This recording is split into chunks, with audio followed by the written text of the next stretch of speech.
In 14th century Florence, a seemingly ordinary family bank grew into a power that financed popes, crowned monarchs, and ignited the Renaissance. The Medici Bank was not just about money, it was about control, legitimacy, and influence. By extending credit to kings and popes, by financing merchants and artists, it became the hidden architecture of European power. The question remains, can a bank truly shape the fate of a continent?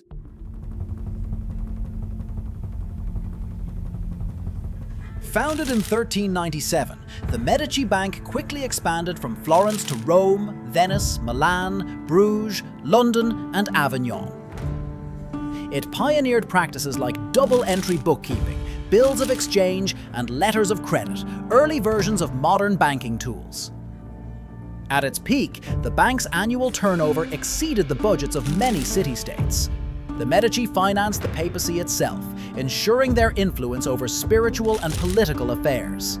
Their financial power funded Florence's transformation, including patronage of artists like Brunelleschi, Botticelli, and Michelangelo. These were not just financial innovations, they were instruments that turned capital into political leverage.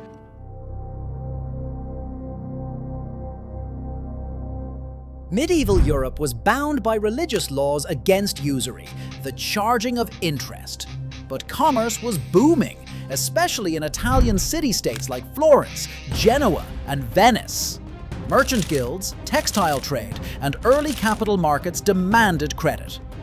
In this context, Giovanni de' Medici founded the bank in 1397, perfectly placed at the intersection of faith, trade, and politics.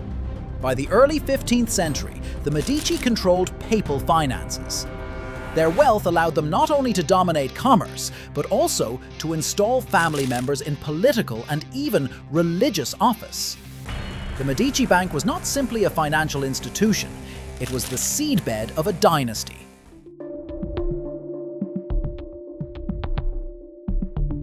The decisive turning point came when the Medici tied their fortunes to the papacy. By managing church revenues, indulgence sales, and international transfers, they fused religion, politics, and finance. Under Cosimo de' Medici and later Lorenzo the Magnificent, the bank reached its peak. Credit was extended not just to merchants, but to monarchs. Florence's destiny became Europe's destiny, yet the seeds of decline were already visible. Risky loans to kings who defaulted, nepotism in branch management, and overextension abroad undermined the very structure they had built. The story of their rise contained the blueprint of their fall.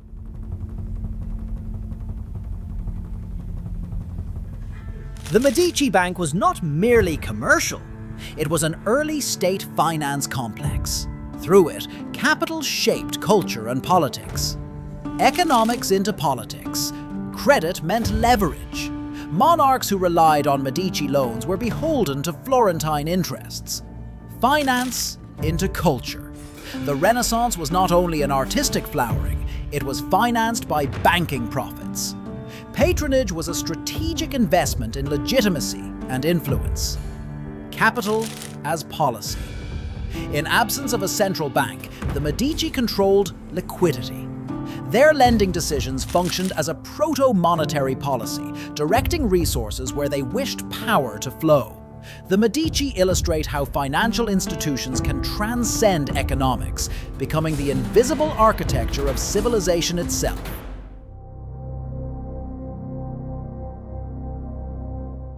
Looking forward from their example, the Medici experience reads like a prototype of modern financial crises. Their trajectory foreshadows today's systemic vulnerabilities.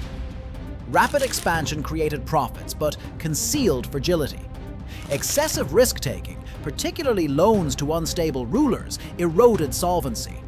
Over-reliance on political protection blinded them to commercial discipline. Possible trajectories to compare with today. Continuity.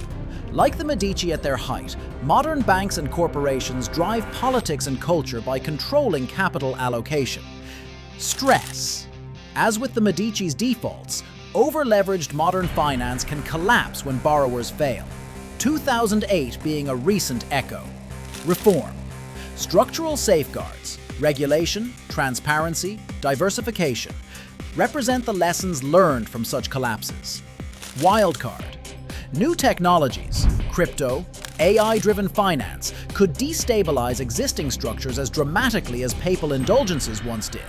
The Medici teach us that unchecked financial dominance rarely ends with quiet decline. It ends with systemic shock.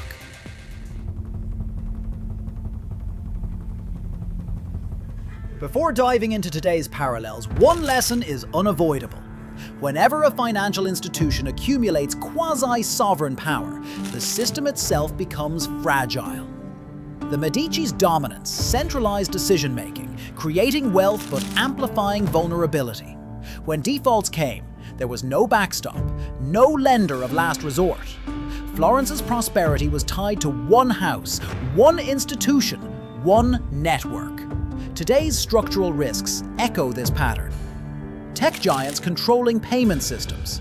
Banks too big to fail. Sovereign debt crises where private creditors dictate national policies. The Medici show us that private financial empires can rival states, but rarely outlast them.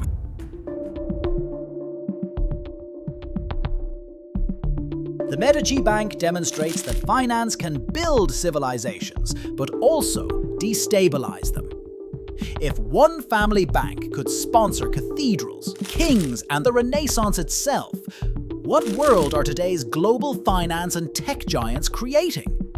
And more critically, when their power exceeds their responsibility, what crisis will remind us of the limits of private empires? If strategy, history, economics, and finance shape the world, this is where they converge. Subscribe now and join the conversation.